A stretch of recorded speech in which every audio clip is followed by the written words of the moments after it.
Würdest du es glauben, wenn ich dir sage, dass dein tägliches Vollkornbrot dich genauso süchtig macht wie eine Droge, dass es heimlich deinen Darm zerstört, dein Gehirn vernebelt und dein Bauchfett füttert? Die Wissenschaft sagt ganz klar, ja. Und noch krasser, es ist nicht nur Weizen, es ist Dinkel, es ist Roggen. Es sind sogar deine gesunden Haferflocken. Man hat dir gesagt, Vollkorn sei die Lösung. Die Wahrheit ist, es ist das Problem. In den nächsten Minuten zeige ich dir die schockierenden Fakten, die Big Food dir verschweigt. Und ich gebe dir eine einfache Challenge, die dein Leben in nur 14 bis 30 Tagen komplett verändern wird. Du wirst mehr Energie haben, klarer denken und endlich verstehen, warum dein Körper bisher gegen dich gearbeitet hat. Bleib dran, das hier ist die Lösung, nach der du gesucht hast.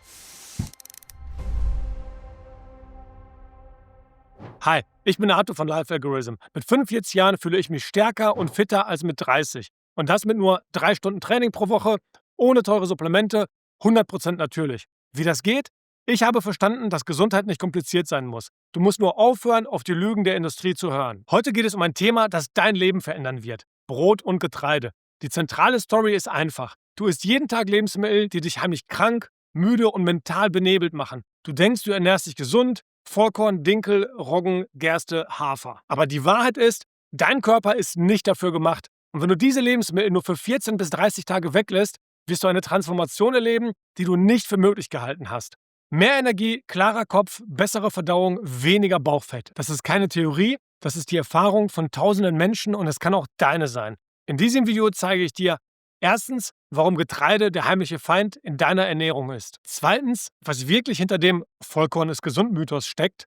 Drittens, welche körperlichen und mentalen Veränderungen dich erwarten, wenn du den Schritt wagst. Und viertens, wie du smart zurückkommen kannst mit Alternativen, die dir wirklich gut tun. Los geht's!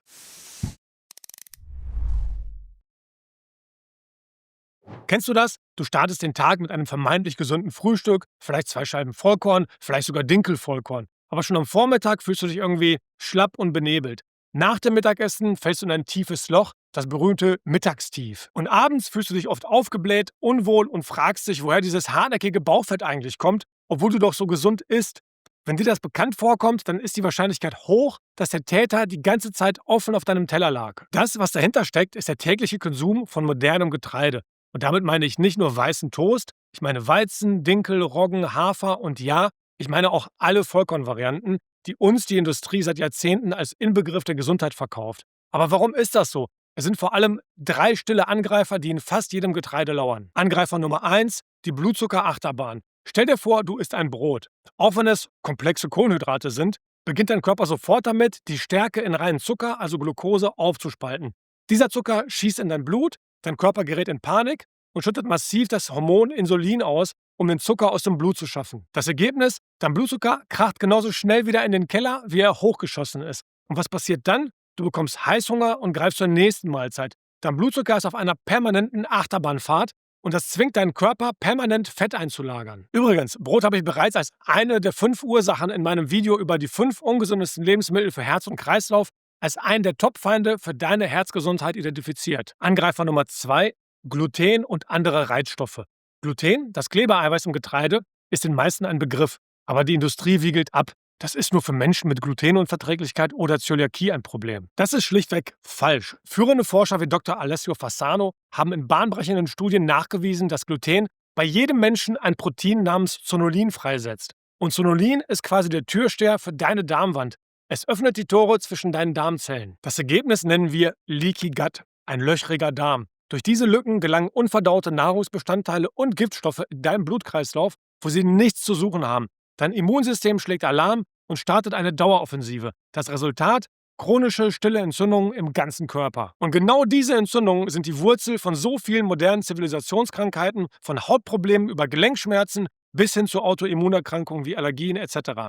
Wie schon Hippokrates richtig sagte, alle Krankheiten beginnen im Darm. Und Gluten ist einer der größten Störenfriede für diese empfindliche Barriere. Und Angreifer Nummer 3, Antinährstoffe als Nährstoffräuber. Das klingt jetzt vielleicht paradox, aber Getreide enthält Stoffe, die aktiv verhindern, dass du die Nährstoffe daraus aufnimmst. Der Haupttäter heißt Phytinsäure und sitzt vor allem in der Schale, also genau da, wo das Gute im Vollkorn sein soll. Diese Phytinsäure bindet im Darm wichtige Mineralstoffe wie Zink, Eisen und Calcium wie ein Magnet an sich. Das heißt, du isst diese Mineralien zwar, aber sie gehen ungenutzt wieder aus deinem Körper raus. Getreide ist also nicht nur arm an Nährstoffen, Es raubt dir aktiv die Mineralien aus anderer Nahrung, zum Beispiel dem gesunden Belag auf dem Brot. Und das bringt uns direkt zum ersten großen Mythos, der Vollkornlüge. Man sagt uns, greif zur dunklen Variante, die ist gesund. Aber lass uns das mal ganz genau anschauen, vor allem in Bezug auf den Blutzucker. Stell dir eine Skala vor. Ganz links Säule A. Du isst Lebensmittel wie Fleisch, Fisch oder Eier. Dein Blutzucker bleibt stabil, die Säule ist wirklich winzig. In der Mitte Säule B. Du isst Vollkornbrot. Ja, es ist etwas besser als Weißbrot, aber schau dir die Säule an. Im Vergleich zu den Eiern schießt der Blutzucker immer noch massiv in die Höhe. Und ganz rechts Säule C, das Weißbrot. Das ist die absolute Spitze, die reinste Zuckerbombe für deinen Körper. Der entscheidende Punkt ist aber, besser als Weißbrot heißt noch lange nicht gut für dich. Im Vergleich zu wirklich blutzuckerstabilen Lebensmitteln ist auch Vollkornbrot eine erhebliche Belastung. Daher ist es auch absoluter Schwachsinn, einem Diabetiker Vollkorn oder Haferflocken zu empfehlen, wie ich auch in meinem Video zum Thema Diabetes erkläre. Denk einfach logisch. Und warum sind diese ständigen Blutzuckerspitzen und das hohe Insulin so schlecht? Ganz einfach.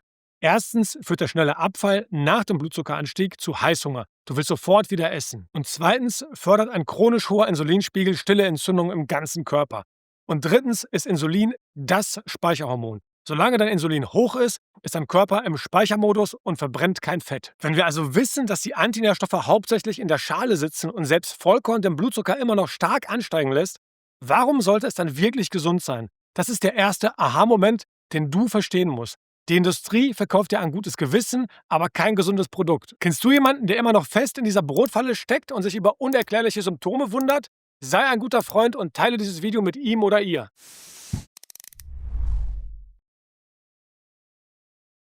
Okay, aber warum ist das alles so? Unsere Vorfahren haben doch auch Getreide gegessen, oder?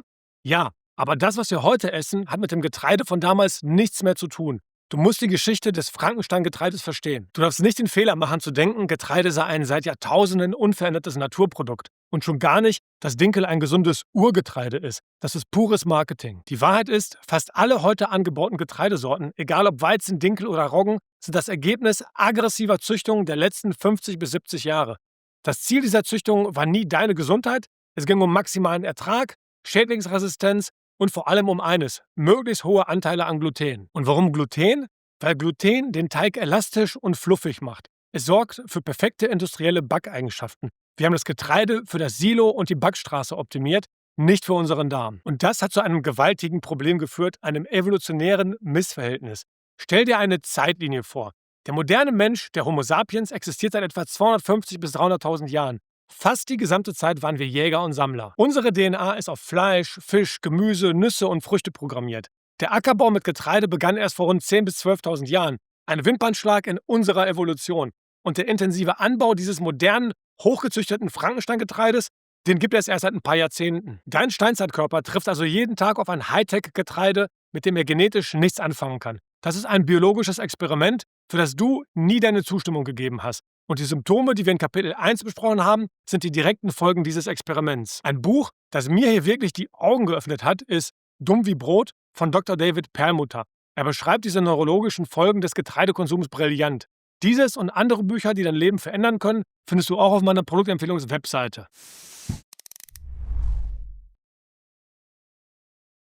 Jetzt kommen wir zum spannendsten Teil. Was passiert, wenn du den Stecker bei dieser Entzündungsmaschine ziehst?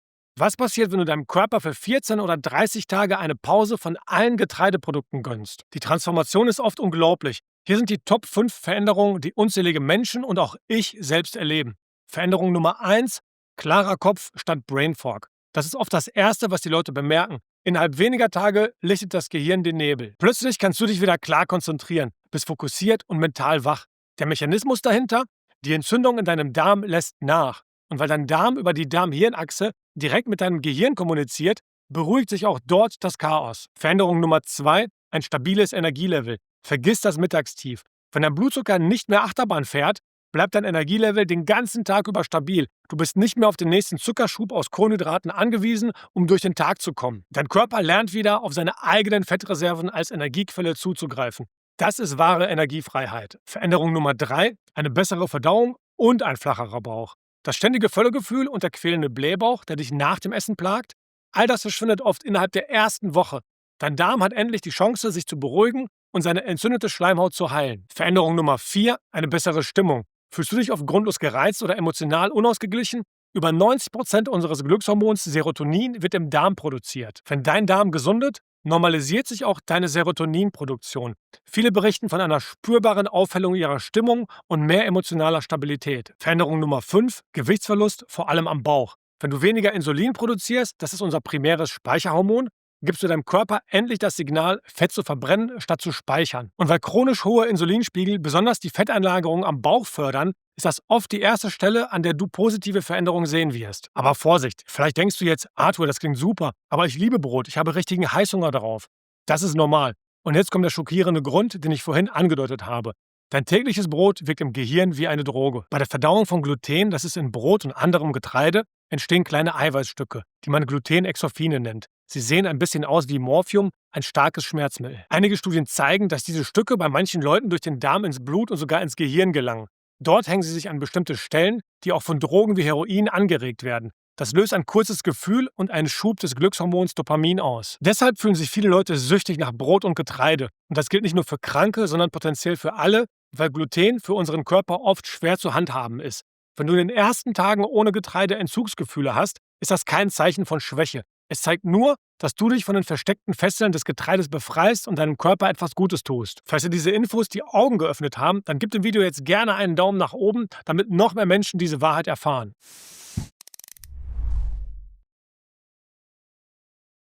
Das Ziel ist hier nicht, dass du nie wieder etwas isst, das wie ein Brot aussieht. Es geht darum, kluge Entscheidungen zu treffen und deinem Körper eine bessere Alternative für den Brotkorb zu geben.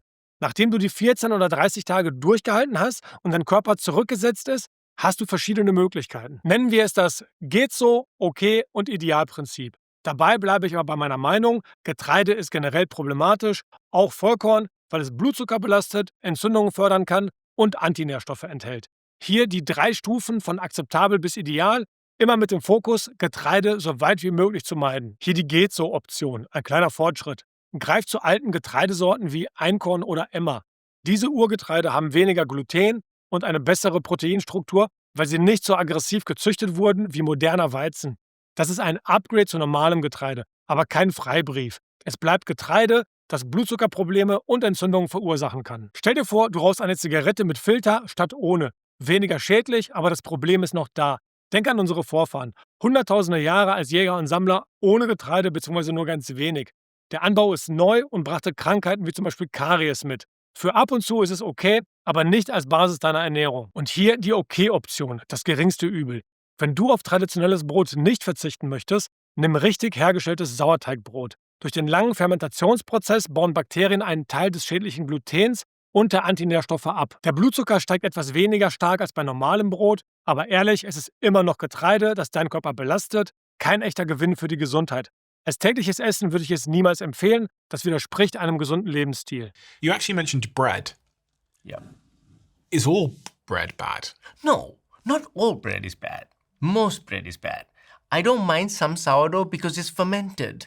So it's going to get rid of some of those lectins that are already in the flour. So those lectins are gone out because they've been fermented. So it's probably a little bit okay. But again, not large amounts of it. You know, a slice once or twice a week is fine. But really, it's a survival food. Bread is a survival food. Just empty calories. That's all it's going to do. Und hier die Idealoption, die echte Freiheit. Entdecke die tolle Welt der komplett getreidefreien Brote. Das ist die Top-Wahl und pure Befreiung. Du verzichtest auf nichts, sondern gewinnst dazu. Auf meiner Webseite findest du Keto-Rezepte wie mein leckeres Low-Carb-Brot, das dein Leben verändert. Es nährt dich, statt dich zu belasten. Und wenn du jetzt sagst, Arthur, ich habe keine Zeit oder keine Lust zum Backen, habe ich für dich natürlich auch eine Lösung. Ich empfehle dir das Low-Carb-Brot von Panifactum, das ich selbst ausprobiert habe. Das ist komplett getreidefrei, in Bio-Qualität, hat fast keine Kohlenhydrate und besteht nur aus besten natürlichen Zutaten wie Kernen und Saaten. Es ist die perfekte, schnelle Alternative. Das Brot und andere Produkte von Panifactum habe ich ebenfalls auf meiner Empfehlungsseite gelistet.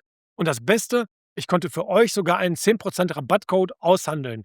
Alle Links und Infos dazu packe ich natürlich auch unten in die Videobeschreibung. Was du auf jeden Fall lassen solltest, falle nicht auf die Marketingfallen im Supermarkt herein. Das gilt für die überteuerten, hochverarbeiteten, glutenfreien Ersatzprodukte, die oft voll mit Zucker, Stärke und Zusatzstoffen sind.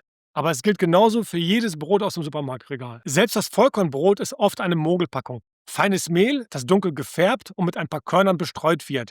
Jede Art von Brot im Supermarkt ist ein hochverarbeitetes Industrieprodukt, Optimiert für lange Haltbarkeit, nicht für deine Gesundheit. Und leider gilt das auch für viele große Bäckereiketten. Wenn du also Brot kaufen möchtest, dann investiere in Qualität und suche dir einen echten Handwerksbäcker deines Vertrauens, der traditionelles Sauerteigbrot mit langer Teigführung herstellt. Alles andere ist meistens nur eine schlechte Kopie.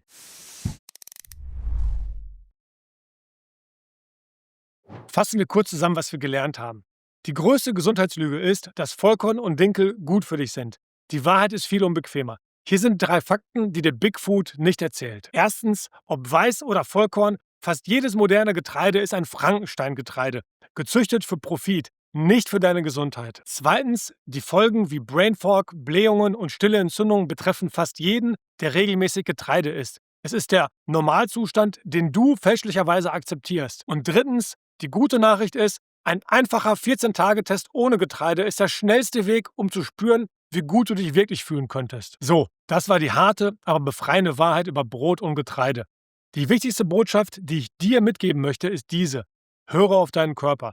Nutze diese Information nicht als starres Dogma, sondern als Einladung zu einem Experiment, einem 14-Tage-Test, um wertvolle Daten über dich selbst zu sammeln. Wenn dieses Video dir die Augen geöffnet hat, dann zeige es mir gerne mit einem Daumen nach oben und abonniere den Kanal, um keine weiteren Videos wie dieses hier zu verpassen. Und jetzt bist du dran. Ich habe eine Challenge für dich. Startest du auch deine eigene 14-Tage-Getreide-Challenge? Schreib mir, ich bin dabei, unten in die Kommentare, um dich selbst und die ganze Community zu motivieren. Und weil du bis zum Ende dran geblieben bist, habe ich noch einen kleinen Bonustipp für dich. Einen echten Biohack, um die negativen Effekte von Brot zumindest zu reduzieren. Es geht um resistente Stärke. Wenn du Brot, und das gilt auch für Kartoffeln oder Reis, erst kochst bzw. backst, dann komplett abkühlen lässt und am besten einfrierst und erst danach wieder aufwärmst, zum Beispiel im Toaster, verändert sich die Struktur der Stärke. Ein Teil davon wird zu resistenter Stärke, die dein Körper nicht mehr so leicht in Zucker umwandeln kann. Der Blutzuckeranstieg ist also geringer. Aber lass dich nicht täuschen. Das ist nur Schadensbegrenzung. Es macht aus einem schlechten Lebensmittel kein gutes.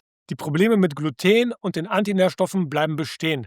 Das langfristige Ziel sollte immer sein, Getreide aus deinem Leben komplett zu verbannen und durch nährstoffreiche Alternativen zu ersetzen. Im nächsten Video enthüllen wir die Wahrheit über die Fettleber.